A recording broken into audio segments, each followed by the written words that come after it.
Rumaraga sa pagpapalap sa ating lahat para sa ating pangaraw-araw talata. Tayo rin nasa Exodus Kapitulo 22 simula versikulo 10 hanggang versikulo 15.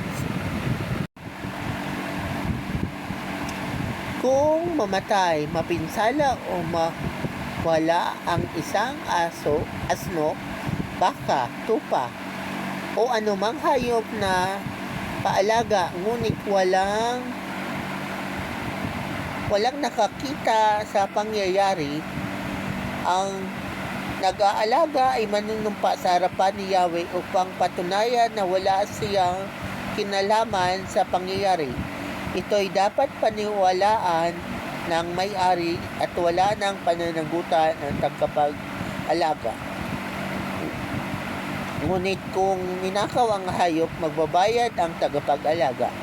Kung ang hayop naman ay pinatay ng isang hayop na mabangis, ipapakita ng tagapag-alaga ang bahaging natira at wala siyang pananagutan. Kapag ang isang tao ay nanghiram ng isang hayop at ito'y mamatay o mapinsala ng hindi nakikita ng may-ari, babayaran ito ng nanghiram. Ngunit kung naroon ang may-ari, hindi ito babayaran, lalo na kung inupahan. Ang upa ang magiging kabayaran. So, ito ay tungkol dun sa Old Testament law or rule na patungkol sa mga caretaker ng mga hayop. Kung yung kapitbahay mo noon ay pinaalaga sa iyo yung hayop nila kasi aalis sila, so magiging caretaker ka. At noon, magiging pananagutan mo anuman nangyari sa hayop na yaon kasi nga pinaalaga sa iyo. Pero sa panahon natin ngayon, pwede natin itong intindihin bilang isang biblical principle. So, anong principle yun?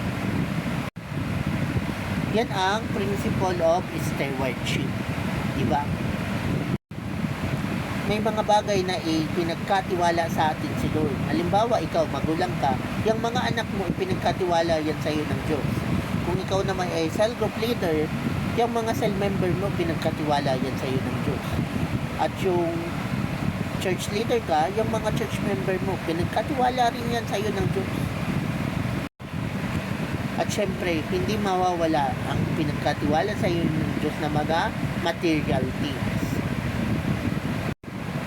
Kaya, kailangan natin maging responsible na steward or tagapag-alaga or caretaker. Bahala ka kung anong gusto mong itawag.